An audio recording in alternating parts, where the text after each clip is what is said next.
My spouse, Stephen, is likewise 27 years old, and my name is Karen. Just a year ago, Stephen and I tied the knot while working full-time jobs. Stephen works in pharmaceutical sales, and I am a nurse. Although our paths had previously crossed, we didn't really connect until a coworker's happy hour. It was not like that night. Our friendship became stronger as we conversed, and the drinks were very delicious. We clicked right away and began dating shortly after, with our mutual passion of finding undiscovered places that had great beverages turning into a recurring theme in our relationship. Stephen prefers sake, whilst I prefer wine, and these differences have created an interesting dynamic in our relationship. As our relationship deepened, marriage ideas inevitably came to me. That's when I started doing more research on Stephen's past.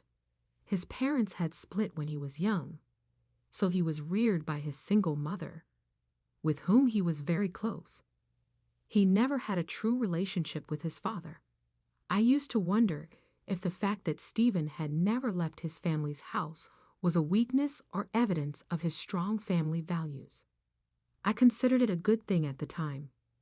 Stephen appeared to be the ideal man, kind, attractive, and charming, so I felt fortunate to have met someone so amazing.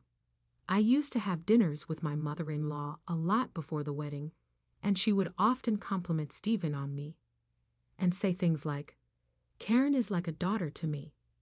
Make sure she can't escape. Get married to her quickly." I felt welcomed after hearing those words, and I was very happy to join their family on paper. It sounded ideal because Stephen was well liked by my parents as well. The wedding went off without a hitch, and Stephen moved out of his family home for the first time. However, we decided to live just a 10-minute walk from his mother's place, partly out of concern for her being alone. In hindsight, that was a mistake. After we got married, my relationship with my mother-in-law changed drastically. She had once treated me like a daughter, but now she seemed to see me as a rival. Her daily visits became intrusive, and I felt like I couldn't relax in my own home. One day, I politely told Stephen, "I appreciate your mom visiting, but it's hard for me to unwind after work. Can you ask her to come by less often?" His reaction shocked me. "Why?" he snapped. "We're family now. Mom gets lonely, and she loves to talk. She hates being alone. You should be more understanding. This is my home too, and I can't tell her something I don't believe in. If you have a problem, say it to her yourself."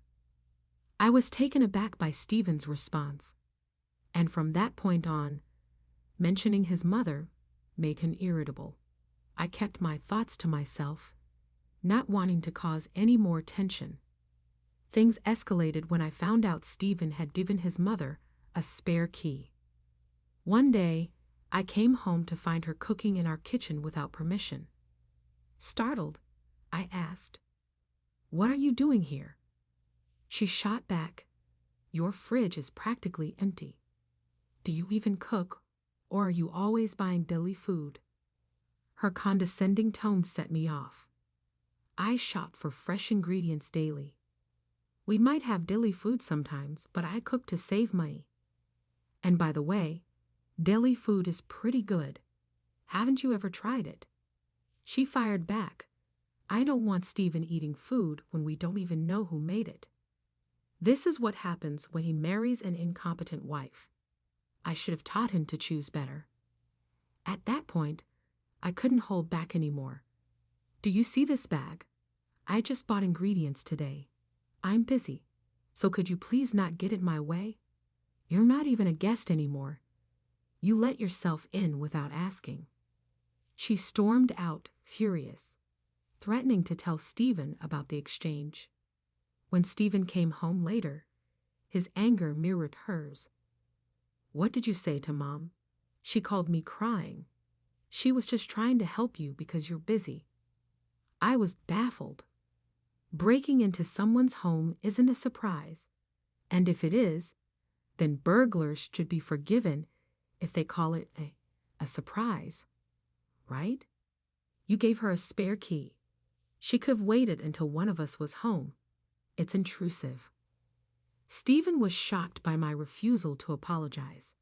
Please, can you two just get along? He pleaded before retreating to his room without touching the dinner I had made. I hoped the conflict would make him more considerate, but days passed with minimal communication. Eventually, I initiated a conversation. What do you want to do going forward? I don't want a relationship where we don't communicate. Let's talk. Finally, Stephen spoke up. Mom's remorseful. She was crying yesterday. Worried you'd never forgive her. The real issue was me giving her the spare key. I'm sorry, Karen. I didn't care about my mother-in-law. As long as Stephen understood, that was enough. My weakness showed, and I forgave him, even though I knew in the back of my mind my fault was that I forgave too easily. Stephen promptly called his mother, who eagerly came running, visibly relieved to be summoned. Exhausted from the ongoing conflict, I harbored a bad feeling, but was willing to give peace a chance. As soon as my mother-in-law saw my face, it was as if a switch had been turned on. Oh, I'm so relieved. I thought Karen would never speak to me again.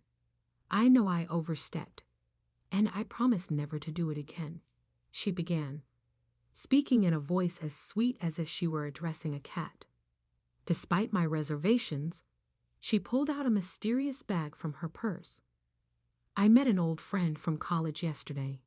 She's unbelievably youthful and beautiful. She gave me some Chinese tea. That's her beauty secret. I thought I'd share some with you. Not that you need it. My instincts raised concern, but I felt awkward refusing. Stephen whispered, "Just have 1 cup of tea with her. I'll make sure she leaves as soon as possible." Wanting her gone, I reluctantly agreed to the tea. I'd always enjoyed Chinese tea, and it's popular at my workplace too. My mother-in-law quickly poured hot water into the tea pack. This tea is supposed to be good for your skin and boost female hormones. You guys are thinking about having kids soon, right? If you like it, I'll tell my friend to get some for you, she said, placing the cup in front of me. The aroma was a bit unusual, but I took a sip anyway. It tasted strange, but I dismissed it, thinking it was just a new flavor. However, my bad feeling came true. I woke up in the middle of the night with stomach pain, feeling half faint. By the time I felt better, it was already morning. There was no doubt about it. The only thing I had consumed that Stephen hadn't was the suspicious Chinese tea. I told Stephen about it, but he didn't take me seriously. "Karen, that's a terrible accusation. Mom brought the tea to make amends. You're making it sound like she poisoned you. Don't you feel ashamed? It's probably just an upset stomach. Mom would never do something like that." Stephen wouldn't believe that I wasn't being malicious, but without evidence, I couldn't press the issue. Still, I've been wary of anything from my mother-in-law since then. Just before Stephen's birthday, my mother-in-law called. "Karen, I'm cooking for Stephen's birthday. Say you can come or not. It's up to you. You're busy, right? Maybe you should take some time to refresh yourself." She was planning to celebrate Stephen's birthday without me. I hadn't dared to eat anything from her since that day, and homemade food was out of the question. But I was planning to spend Stephen's birthday together, so I felt upset. I thought we would spend his birthday together since we are newlyweds. I assume you celebrated with him every year until now, so from now on, it's my turn, I said. Before I could complete my sentence, she abruptly interrupted. Regardless, I'd insist on Stephen returning home. "Karen, Your presence is optional. We can defer the celebration of your birthday to next month, all right? I left the decision in Stephen's hands. His response to his mom's request made me uncomfortable. Did you catch that? You have the freedom to do whatever you please on that day. Without hesitation, he favored his mother-in-law over me, and my patience was wearing thin. On Stephen's birthday, his enthusiasm was contagious, but it left me feeling queasy. My affection for him began to dwindle. He relished celebrating exclusively with his mom, transforming into more of a mama's boy. Their dining outings became more frequent. I was occupied with work and couldn't dwell on this all the time. A month flew by, and it was my birthday. Traditionally, we celebrated at our favorite restaurant. I assumed this year would follow suit, but Stephen surprised me. Mom wants to join in the celebration. She'd be happiest if the two of you could get along, he said. I was taken aback, frozen in shock. Stephen, still exuberant, remained oblivious. I expressed, I wanted to celebrate with just you, Stephen. We spent your birthday together, so let's do the same for mine.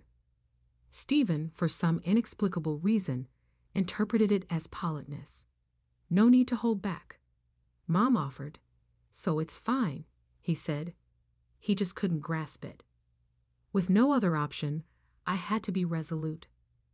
No offense to your mother, but I want to spend my birthday exclusively with you. I'd like to go to our special restaurant. Suddenly, Stephen interrupted in anger. Don't reject Mom's kindness. You're heartless. Hadn't you realized she didn't invite you to my birthday? Just comply with my wishes. It's already a hassle. I was done arguing. When my birthday came, instead of the anticipated restaurant outing, we were at home with my mother-in-law and Tao. Neither of them seemed attuned to my subdued mood. My frustration escalated as I observed them enjoying themselves in the kitchen. Then the lights dimmed, and the cake made its entrance. Despite my anger, the cake provided a brief respite before I blew out the candles. My mother-in-law excitedly announced a special gift for my birthday celebration. I splurged on a $5,000 bottle of wine. Let's uncork it right away. The packaging appeared worn, and the cork crumbled at the touch. Is this what they call vintage? She pondered aloud, pouring a generous amount into my glass.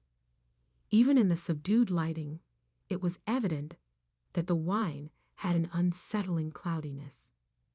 Recollections of the Chinese tea mishap flooded my mind as I cautiously took a small sip. What is this? I immediately spat it out, prompting me to turn on the light.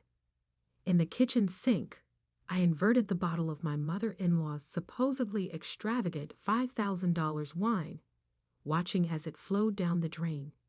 Stephen swiftly seized the bottle from my hands, scolding me. You're being awful. Apologize to Mom.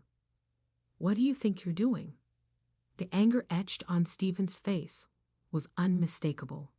Under Stephen's intense gaze, I poured some wine into the glass he was holding. Can you drink this then? Stephen appeared puzzled yet resolute as he took a sip. At that precise moment, my mother-in-law urgently shouted, Stephen, don't drink it. Unfortunately, it was too late. He immediately spat it out, exclaiming, What on earth is this? Shocked, my mother-in-law took the wine away from Stephen. He questioned, Mom, where did you get this wine? We need to file a complaint. This is fraud. It's spoiled. Looking guilty, my mother-in-law admitted, that wine was just sitting in the back of our kitchen. It's 50 years old. I heard on TV that it gains $1,000 in value every year.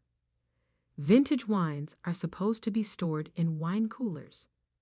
Upon closer examination, the cork was more deteriorated than initially thought, emitting a moldy odor. Even Stephen couldn't conceal his surprise. What bothered me most was my mother-in-law's insistence. Don't drink it. I suspect she knew it was spoiled, but she would never admit it.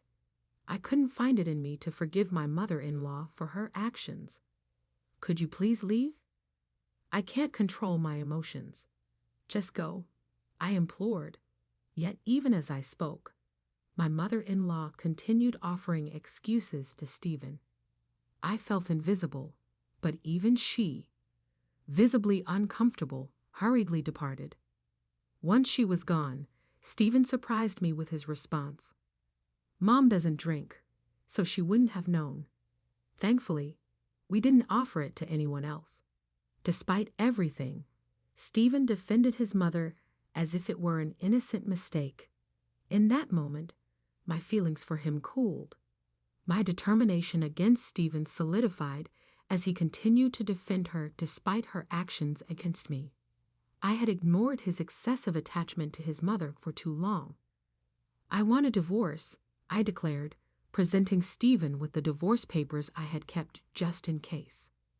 He was rendered speechless, questioning my decision. Ask yourself, do you comprehend how much I've endured? I've reached my breaking point. Then, to compound matters, he offered a profound apology, without prompting, stating, I won't repeat it. You've won. He proceeded to confess to multiple affairs, revealing 4 different women.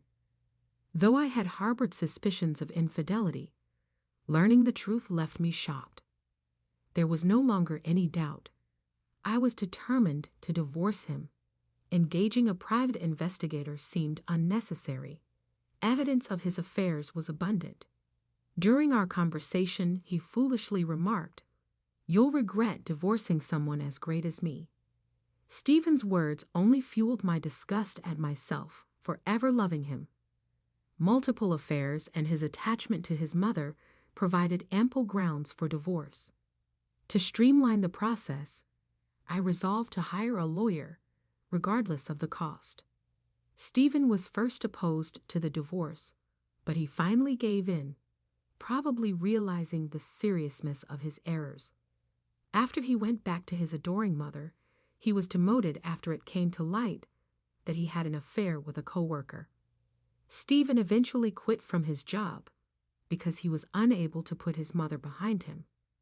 Word of his professional transgressions had quickly spread, hurting his chances of finding a job in the same industry even though he was still looking.